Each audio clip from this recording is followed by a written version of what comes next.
Oi, bruv! Wait. Oh, wait! Oh, hey! What's up, everyone? Alright, do you guys have an introduction or what? Yeah. Hello, everyone. Welcome to Dudune, episode 3! Dudune! Alright, where do we start? So today we're going to be talking about Chainsaw Man. The latest episode, which I have not watched. And yeah, basically anime in general. Alright, so you guys might be wondering why I'm here. Also, let me welcome our guest, Daniel. Yeah! Who's a aspiring architecture student. Cornell University 2027. No, 2028. Because for architecture, you have to study for 5 years. So yeah, if I really got into... You need to study architecture? Wait, really? Yeah, it's a 5 years program if you really want to get the Bachelor of Architecture instead of, Bachelor of Art or Sciences.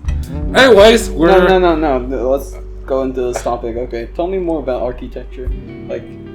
Before we talk about anime, let's talk about architecture. Yeah. Let's talk about architecture. Alright, so what do you guys want to know about architecture? I just want to, get rid of some misconceptions because... Me personally, yes, my grandpa was gonna be an architect. Oh, okay. Yeah, and he went to NTU architecture. NTU, so that is National Taiwan University architecture. Dang. And he was and one semester and he was like, oh damn, this is so hard. And he transferred to Yishueshi. Oh.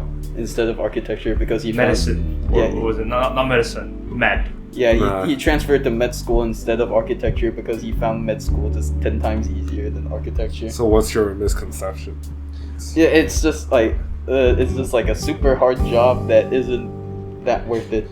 Yeah. I mean, in terms of salary, if you compare the salary of an architect to that of probably what Albert will probably be like one day, which is aspiring computer science major. Yeah, or basically just an engineer. Like when you compare a salary, you'll find out that an architect gets he or she will get paid was just I don't know.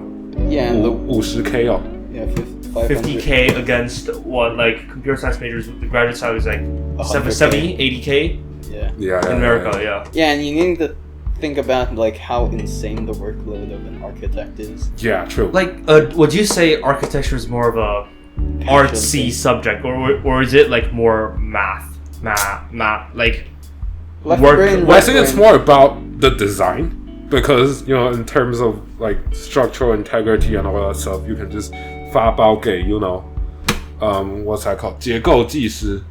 Structural engineer. Yeah. So that's basically not our job. Our job is basically just to design. Your job is to design. You don't need to care whether if it's realistic or it's logistically possible. You just have to do something. Wait, so I always thought that job was handed to civil engineers, or is it? Civil engineers. It's probably. Yeah, I don't know about that part. I only know that my job is to basically design. To basically understand about the customers, understand about the land that I will be building a building on, and then just understand everything, and then understand their needs, and then just start drawing. And then once all the designs, all the concepts are there, and then basically develop them into CAD drawings, 3D models, and then boom, voila. It sounds like architecture is a career path that needs a lot of dedication. Yeah, true. What made you decide to go on this becoming path? An interview? Yeah. What made you decide to go on this path? This is a college interview? Okay. No, this is a college. Yeah, this is a college interview. Imagine I am the Cornell dean and I am interviewing you. All right. So you know what? I want to save the world through architecture. I really love this quote by this guy called College officer. Hey, let me practice. I've practiced this for a long time, so I'll just go on and say, I really love this architect. His name is Renzo Piano. He once said that the universal beauty is one of the few things that can truly change the world. Because if you really think about it, architecture, it lasts for a decade or even longer, and A decade is not a long time. I think you probably meant a century. Probably. But like, it's actually right in this regard because, like, if you look at like fashion and like fashion and aesthetics, a lot of stuff just lasts for like 3 to 4 years. It's gone. Yeah, architecture is what defines or determines the aesthetic of a city, and then I think that's very, very important because we get affected by how the city looks a lot. Like if the city looks very crappy, and then you go out, then oh shit, this is really a bad day, and then just think a lot about of the negativity. Think about the pyramids. They're built like 10,000 years ago and still defines Egypt. So that's why I really like architecture, because you can really change the world through architecture. And that's why I want to become an architect. So would you say you're very passionate about this subject? Oh, if I were really in a Cornell interview, definitely not. No, I'm so into architecture. No, but this isn't Cornell. Okay, this isn't Cornell. This is Dudune. We're an authentic high school podcast. Yes. Yeah. Do you like from the bottom of your heart? Are you sure you want to pursue this path? I think that I really like design. I really enjoy the process of just drawing and turning some of my imaginations in my head into actual drawings or actual models. I really love that process, and I really love seeing what I've made. But then I'm actually not sure about whether or not I will become an architect. It's really hard to say what I will become in the future. Yeah, I think it really has to come down to what I see eventually in college, because a lot of people change majors when they get into college because they've got to see a lot of new different things. And yeah, maybe architecture is a completely different thing than what I initially expected. So yeah, who knows? I might be becoming an engineer just like Albert. So yeah, I mean, for now, design. I really like design. So why not just try out architecture? Yeah. So that's what I'm currently doing right now. Wait, so like you're applying to the US for architecture?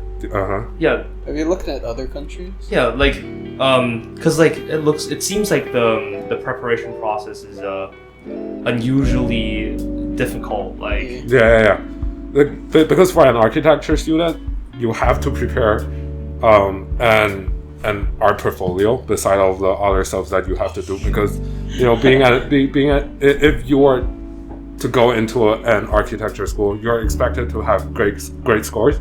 So not only do you have to maintain your great scores, you have to also participate in a lot of extracurricular activities, and on top of that, you also have to finish your art portfolio. So yeah, being an architecture student isn't really that easy. I know other majors are really hard to apply as well. No, it's from my perspective as someone who doesn't know, architecture just looks hard. To me, like, architecture seems like the same thing as like the IB, where it's just like unnecessarily difficult with like no benefits.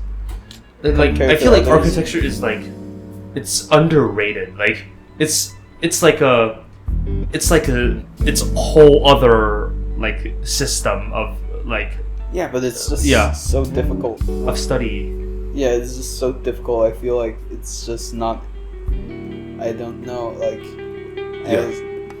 Maybe I'm just coming from the position of like a lazy person who's like, oh, I want to strive in this field as easily as possible. With like from what I've heard, I think it's really a very repetitive process in college for an architecture student, because in each year you'll just be learning how to design different kinds of building.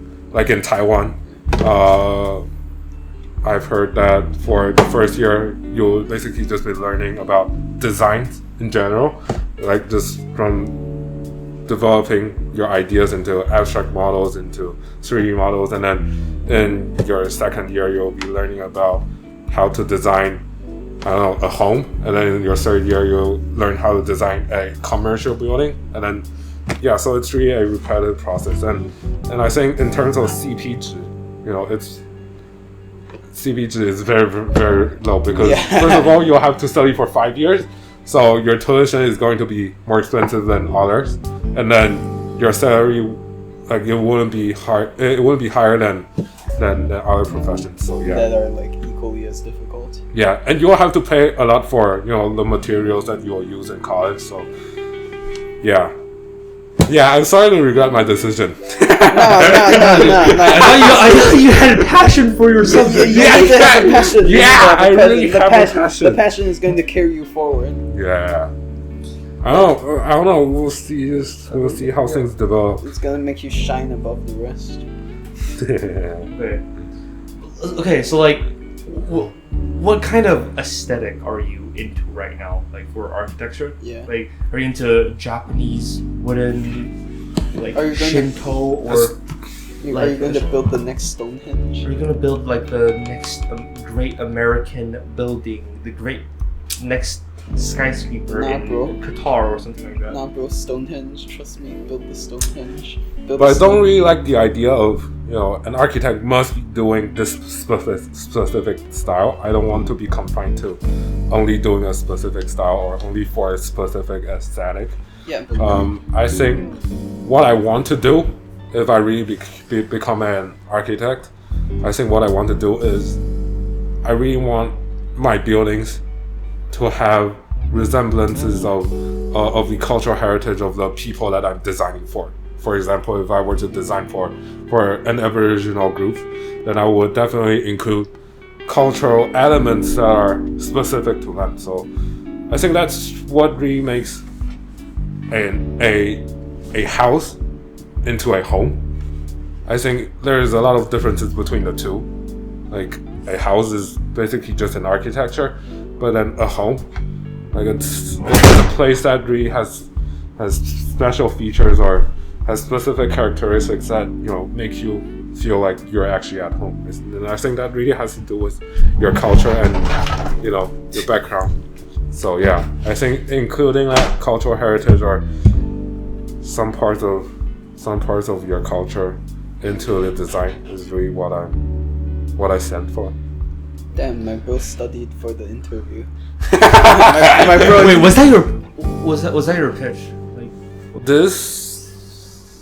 I would say half because this was my initial idea, and this was one of the reasons why I went for architecture. And yeah, after preparing for the interview, I've articulated my goal for becoming an architect. So that's why that's why I could answer you that question so smoothly. Yeah, because I prepared for it and I've articulated that thought in my mind. Yeah. Wow. I've prepared, man. I've prepared a lot, man. Future Cornell class of 2027. It seems like me and Kaishin, it seems like we don't have that much passion for.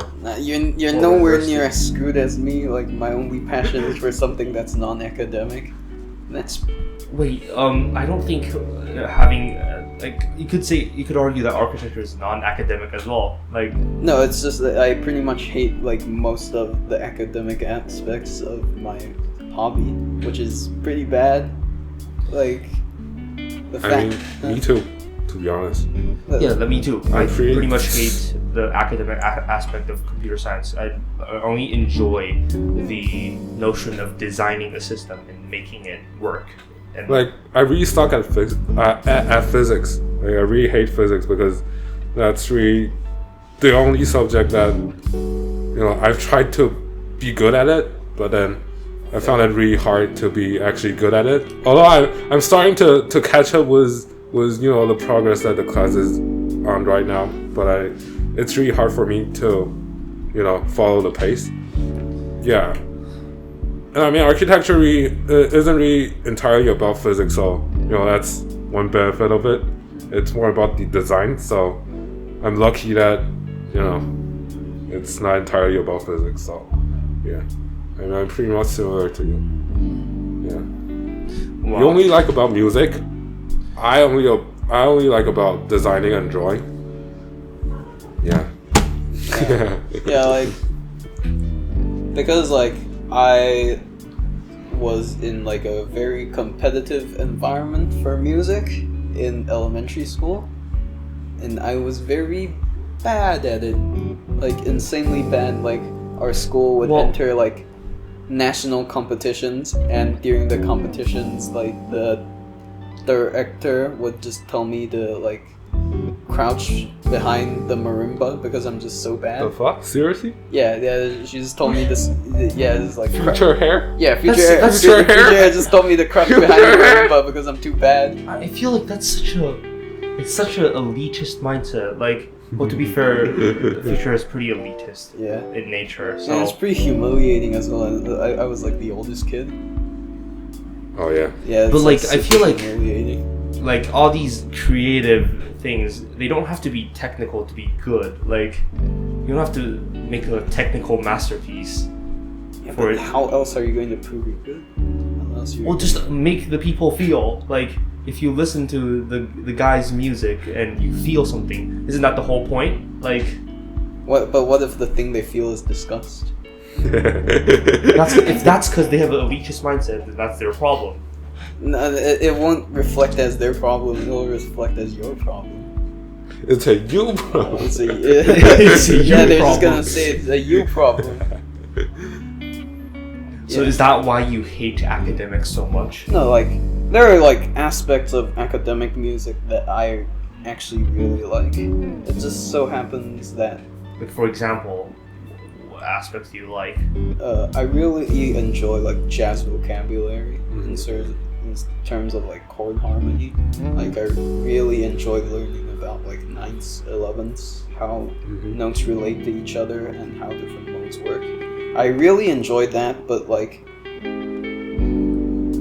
the type of music I like it just so happens to be very simplistic.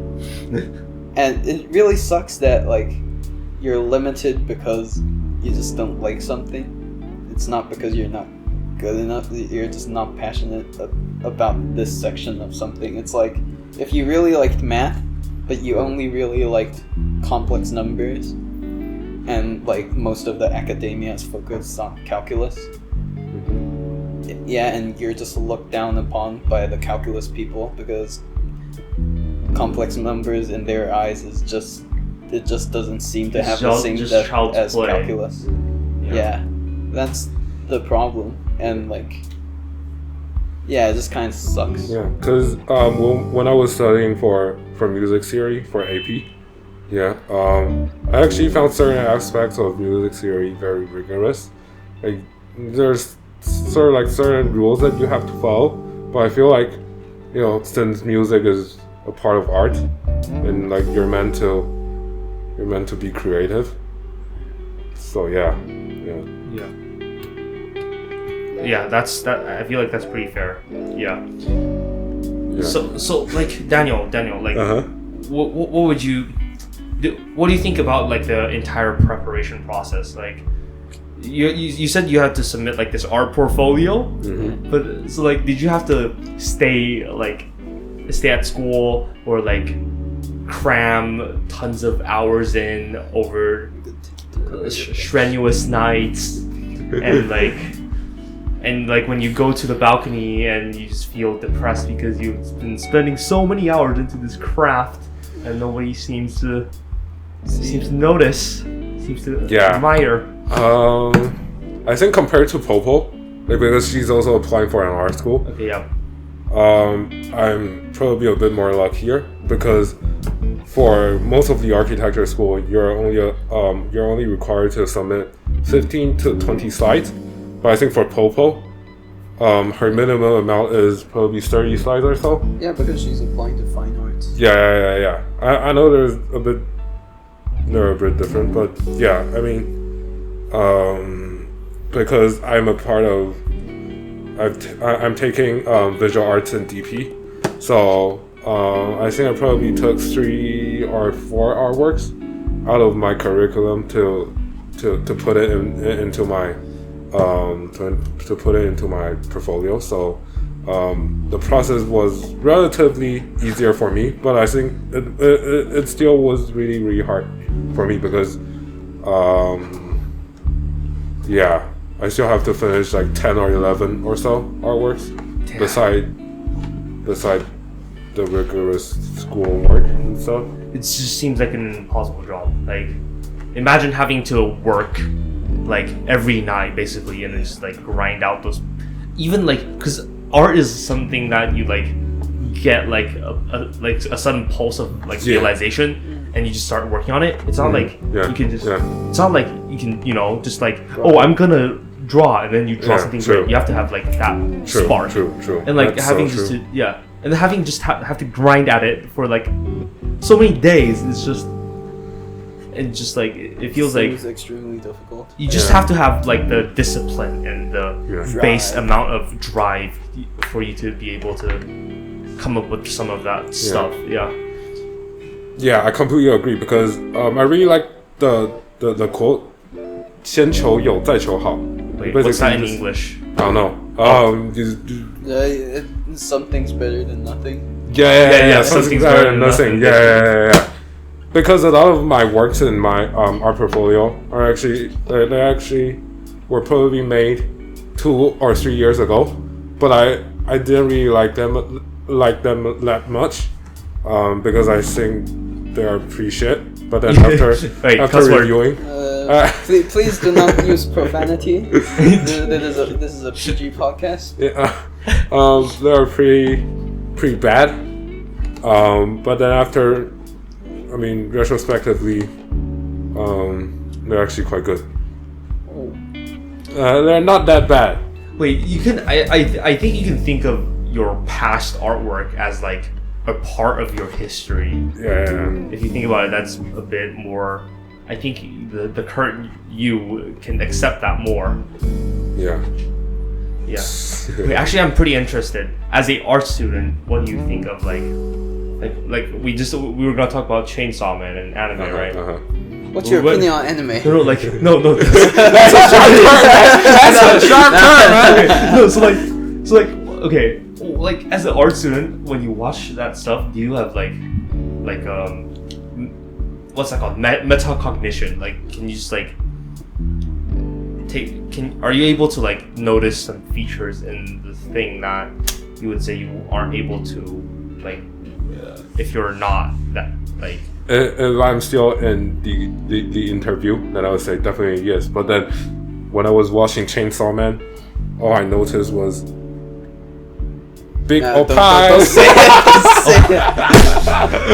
Yeah, but like in terms of music, like when I listen to stuff, like I like subconsciously like pick up I think a lot more stuff than if someone who wasn't interested in the music they would pick up. Yeah, same. Like, if I was listening to like a pop punk track, I wouldn't be thinking like, oh, this is like a 1-5-6-4 chord progression. The guitars are double tracked and they're like like a tube screamer through a Marshall stack, like that kind of geeky nerdy stuff that other people would just not notice. And I was thinking whether or not you would notice like similar stuff when you're just looking at art. Yeah. So when I was watching the movie Big Hero 6. Yeah. Well, isn't that from like what? 2014. Wait, how was 2014. It was 8 years ago. It was a long time ago. ago. Oh my gosh. But I think a lot of people miss out on that. What I really liked about the movie was the backdrop was actually very sick. If you remember a setting, it's actually the setting of the story is basically the protagonist is from this city called San Francisco. So basically, mix of Tokyo and San Francisco. Yeah, San Francisco. San Francisco.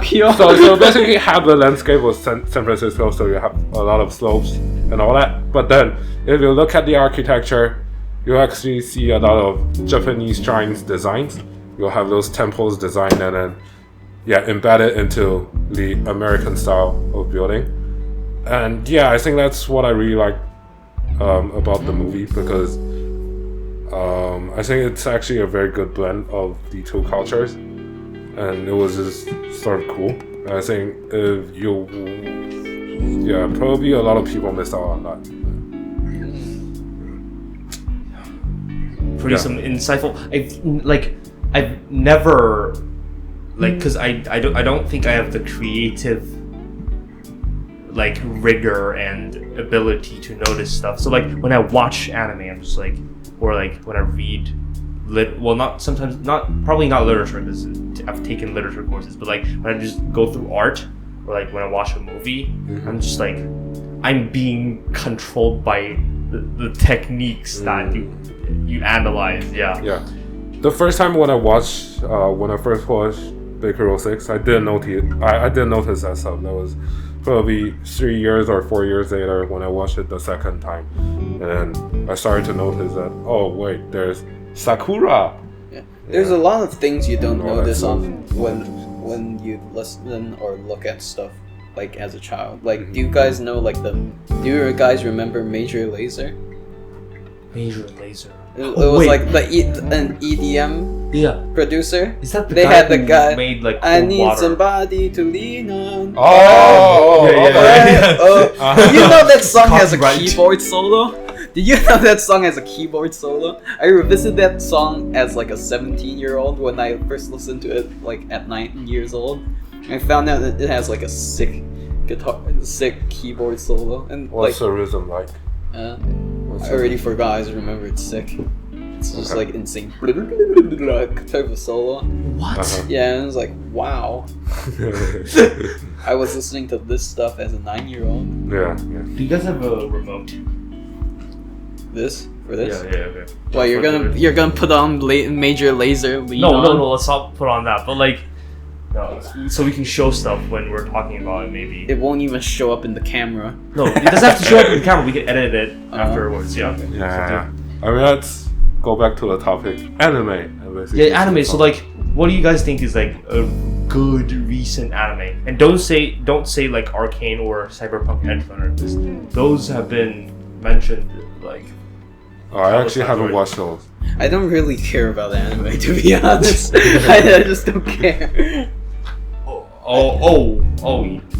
don't watch anime. That's the problem. That's why I don't talk about anime, because I just don't watch. But you read manga, right? Yeah, but the manga I read is trash manga. Just talk about it. Baki was really good. Yeah, Baki was really trash, good. Right? No, I mean yeah, but I'm not reading Baki right now.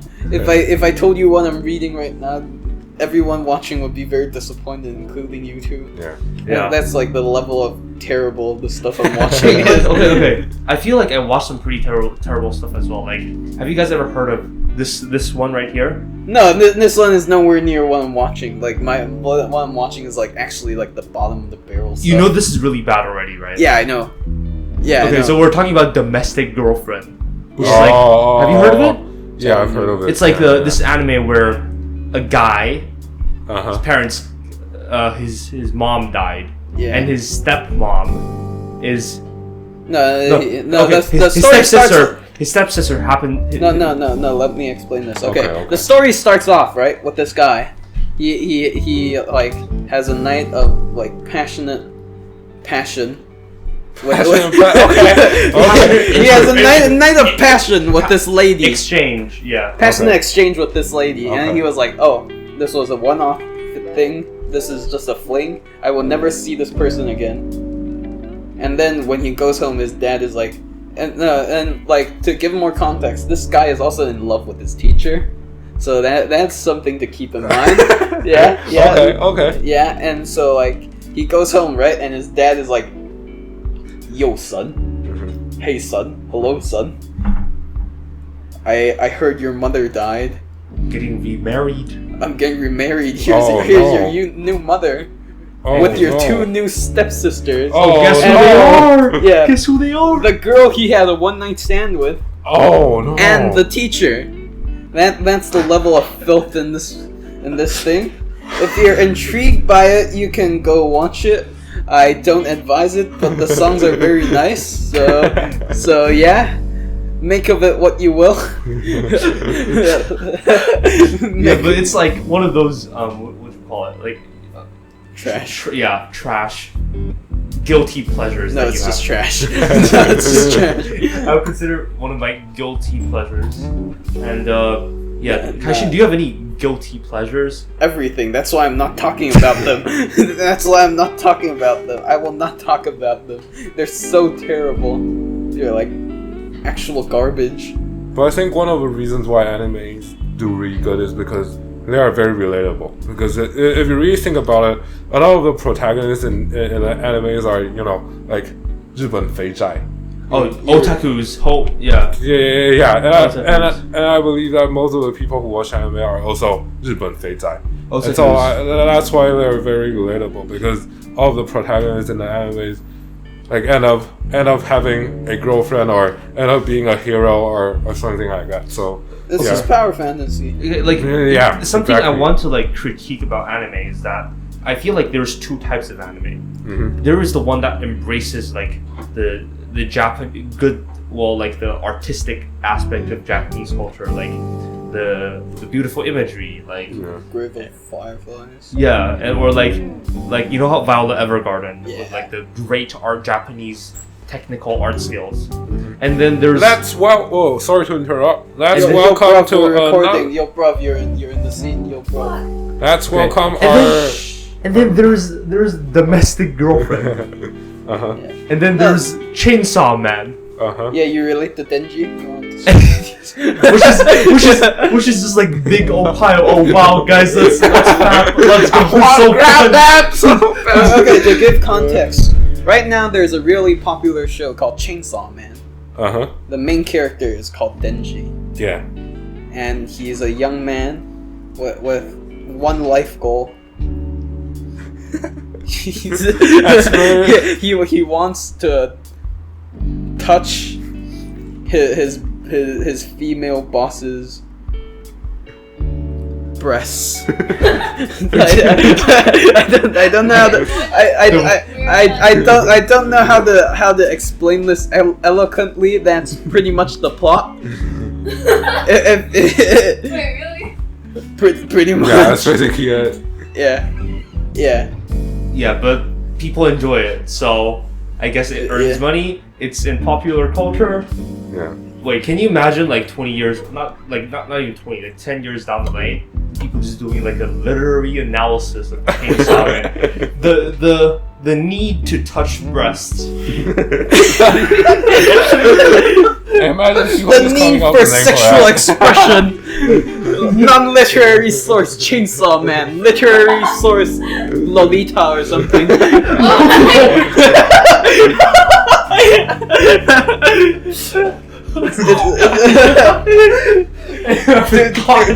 Do people here actually know what Lolita is about?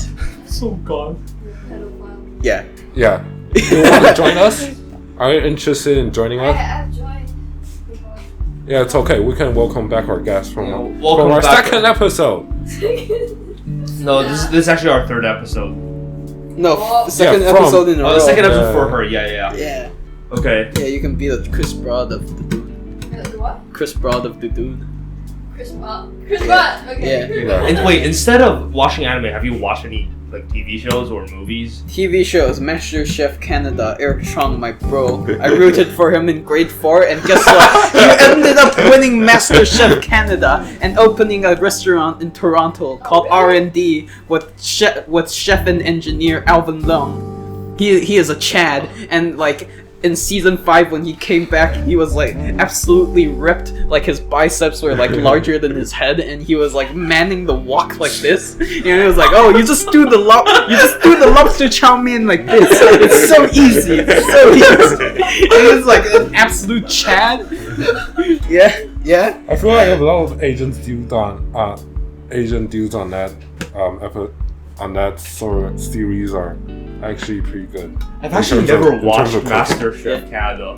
Master Chef Canada, like first season was like riff off Master Chef US. It's actually not that good. I just really liked it because like Eric Chong, my man, absolute Chad. Wait, so now has like Master Chef Canada overtaken Master Chef US? Definitely, yeah. Oh, it's like way better. Seriously? Yeah. In my opinion, because like the people on there are just nicer when they realize they don't have to copy America. Who's the host of that show?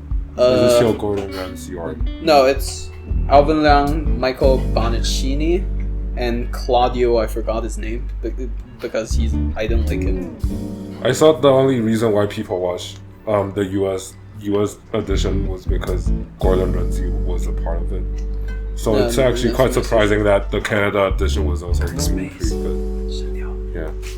But yeah, I just really like MasterChef Canada because like every season, like the nicest dude wins. Every season, like David George, like season 2 winner David George, he's an absolute Chad. You know where he started off? The first time you see him, you see he has a beautiful family. He has 2 sons and 1 wife, and he just comes in and was like, "Yeah, man, I quit school at 10th grade. Not my proudest moment. I kind of fucked up, and now I've just been doing construction work for 17 years, and this is my chance to change everything." And he changes everything because he's just that good of a cook, and he's just such a nice person, and his sons are like so nice, and so is his wife, and you're just like, I want this person to win so bad. He deserves to win so bad, and he does. Which is why MasterChef Canada is great. Other people say Australia is better. Are there any like other like non-MasterChef shows that have like a similar premise? Because I'm really looking into like watching some of that. Hell's Kitchen. No, Hell's Kitchen isn't the same. I thought Hell's Kitchen was just Gordon Ramsay yelling around. There's no like value. The difference between like Hell's Kitchen and MasterChef is that like MasterChef, they're not professionals, whereas Hell's Kitchen, they are professionals, which is why you see like Gordon Ramsay go ballistic in Hell's Kitchen, because they're actual professionals who should know how to do this stuff instead of like. I feel like the film crew was intentionally choosing people who essentially couldn't cook, like just for Hell's Kitchen. Yeah, just to create drama. Yeah. I feel like TV shows like now have like I don't feel like watching them anymore because like they just feel dramatized, like it feels like everything's fake, you know? Like even though something may be real, there's like a certain degree of fakeness to like, yeah. And even though like even when the thing is actually real, the people will act like more dramatically exaggerated just for TV. Yeah. You know what won't go away though? What? Nature documentaries. Nature documentaries. Animal Planet. They're so good. Like just watch like these ants fight these wasps, and you just see like these tiny green ants just like beat the out of the wasps, and then the wasps are like, oh, what do we do? These ants are killing us. I know. Let's just kill their larvae. And the wasps just ended. I wonder how they managed to get all those shots. Like, were they really camping inside of a forest and just trying to find one and then just actually? I think yeah, like the wildlife photographers, they need to know how to like camp and stuff, and they just like stay in the forest for like a week, just getting a photo of something. Dang, that's a really tough job. No, the one I watched was like super garbage. He was just like, oh, this is the ant nest, that is the wasp nest. Oh, what would happen if I just push it onto it? I just pushed it onto it. It was like, oh no, a rainstorm. Oh no, I am going to die. Oh no, a rainstorm. The entire ant's nest just happened to fall on the wasp nest.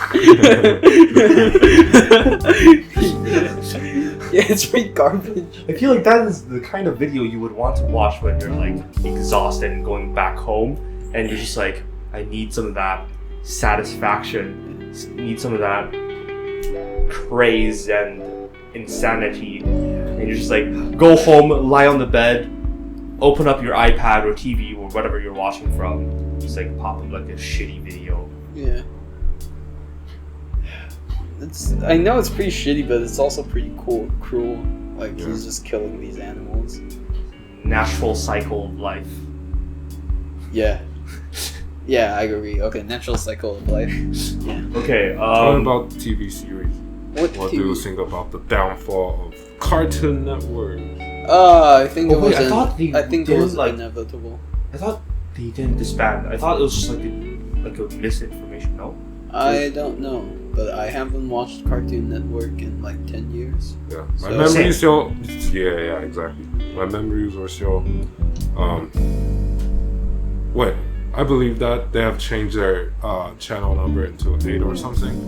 But yeah, all I could remember was every time I got back from school when I was in elementary school, the first thing I'd do was to basically just switch on the TV and turn to channel 22. Nah, bro, channel 51. What's channel 21? Wait, was it 22? No, I don't watch Cartoon Network. I only watch one show, 乌龙派出所. Oh my god. That is... If you don't know what it is in Chinese, in English, in like Japanese, I think it's called Kochikame. The premise is like there's this cop, right? And he's like a college dropout. He's like pretty much like a gorilla as a man with like the thickest unibrows you will ever see in your life, and he's just like super athletic and also very stupid and also really likes money. I feel like that show And was also such a important memory for me, because like literally everyone here in Taiwan like knows about it, and just like maybe during like family dinner just all watch that. Yeah, good. because it aired at such a great time. It aired at like from like 12:30 to 2, and from like 6:30 to like 8:30, which is like the golden time for just like sitting down and watching while you eat dinner. And also the Mandarin dub for like Kochikame is just like impeccable. It's so good. Yeah, compared to other anime or TV series, Dubs. whatever you call it. Yeah, the It dub. was really good. It's It was really like good the compared best to the dub. rest. Yeah, Yeah. true. Is like you compare it to like Conan and you're like, wow. It's like the 30th villain with the same voice again. Wait, speaking of that, I feel like there's just a way more acceptance. Well, not like acceptance. There's just like the like watching cartoons with a family. I feel like it's just way more common here. No, Is it? or like maybe not cartoons, but like anime. I just feel like it's an integral part of the Taiwanese person's life now. Like if you haven't watched or like, I think it's just because of like the Know about proximity with Japan. Like because we're closer, we just it's easier to import their culture than it is for like someone in England to import Japanese culture. And I think it was partially because Taiwan was a colony of. No, I don't think that. no, I don't think it is. Yeah, I think that- it really has, like there's it also really like has an influence because a lot of people really like about things that come from Japan. You know what? Where else was also a Japanese colony? Korea, Korea. and they hate Japan. They hate Japan. And in Taiwan, there's like the Korea craze as well, and that Korea has never colonized anyone else. So like, I feel like it's just because No, Taiwan is like the exception. Taiwan is like the only country that's been likes- colonized and South still American likes their country. colonizer. Like Yeah. literally, like you know, in the history books they teach like the Japanese built so many great things for us, Yeah. and then our own government oppressed us. Yeah. Now our own government right now oppresses us. Yeah. Yeah, it's like there's just Yeah, this Taiwan is definitely strange unexpected. psyche that just like makes you like Japanese things.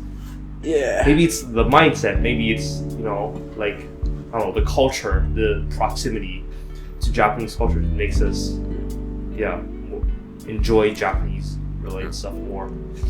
Okay. Do we have like another sharp turn in like? Oh topics? yeah. So I was just just some wondering. random good I was numbers. just wondering. No. How is this podcast currently doing? Like, do we really have listeners or what? Oh yeah. We For our have- podcast, we have like 10 like a week. Yeah. Like 10. That many. Wait, I believe this is a good start. I believe it's a good start. This is a good start. That was way more than I was expecting. Oh, yeah. That was way more than I was If expecting. you're still watching this, I don't know, probably Rebecca's still watching it. Hello, Rebecca. Hi, Hello, Rebecca. Hello, Matt. Hello, Matt. Hi, Hello, Matt. Rebecca. Yeah, I know Matt is definitely listening. I don't know if Teacher Mel will be seeing this episode. Hello, teacher. Hello, Teacher Mel. Okay, guys, let's return back to our original topic. Yeah. Architecture. No. Think. When you were a kid, like, Uh-huh. then like like most things that people are praised for are like artistic things. Yeah. Like if you're a parent, you won't go look at your child's hands and go like, oh, his hands are so big, they would be perfect for typing on the keyboard and doing computer science. No, you would be like, oh, his hands are so big, he would be perfect on like a piano. I feel like for high school students, there's like a very interesting phenomenon, and that's like people who are good at something generally do not like it as much as people who are not as good. Like I think you get what I mean. Like let's say there's this violin prodigy. Yeah. He probably hates violin because like at a high school level, if you're that great at something, you've most likely been training since you're like a toddler. You're 3 or 4. Your parents forced you into this field, and you're really insane at it, but you hate it.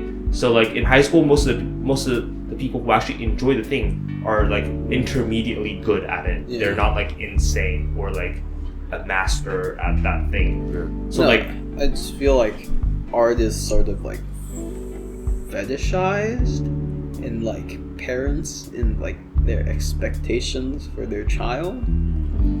I actually couldn't draw, to be honest, when I was small. I still can draw. I still can't draw until this point. I think what I'm good at is I can find easier ways to express my artistic thoughts and imaginations.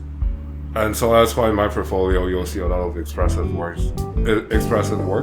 Although there's one in particular where I did a lot of sketches of buildings. But that's because I practiced this specific skill for a long period of time. Just be practicing sketching for this entire year. And so that's why I was able to come up with this technical piece, which I'll probably show. Yeah, I'm planning to make a video documenting. Okay, guys, be sure to check out Daniel's Daniel's college vlog. He's going to make a vlog about like his college reaction to ED at Cornell. He's going to make a reaction. Yeah, he's going to show his full high school stats. Okay, let's wrap. Huh? No. Okay, let's wrap. Okay. How long has it been going? 48 minutes. Let's make a short break. Okay, so let's summarize our little artistic discussion. Like, what do you think about the stigma surrounding art is fetishized? If you want your child in high school. No, and in any level. If you want your child to study music as a child and he gets good at it, don't force them to do it if they don't like it, and like don't be surprised if they do actually end up liking it, and don't regret it. That's very stupid. Don't do that. Okay. If you want your child to be good at something, support them at anything. Be like my mom. Yeah. I love my mom. She will not see this. Guys, let's enter a short break. We'll be right back. Okay. Yeah. Alright, see you.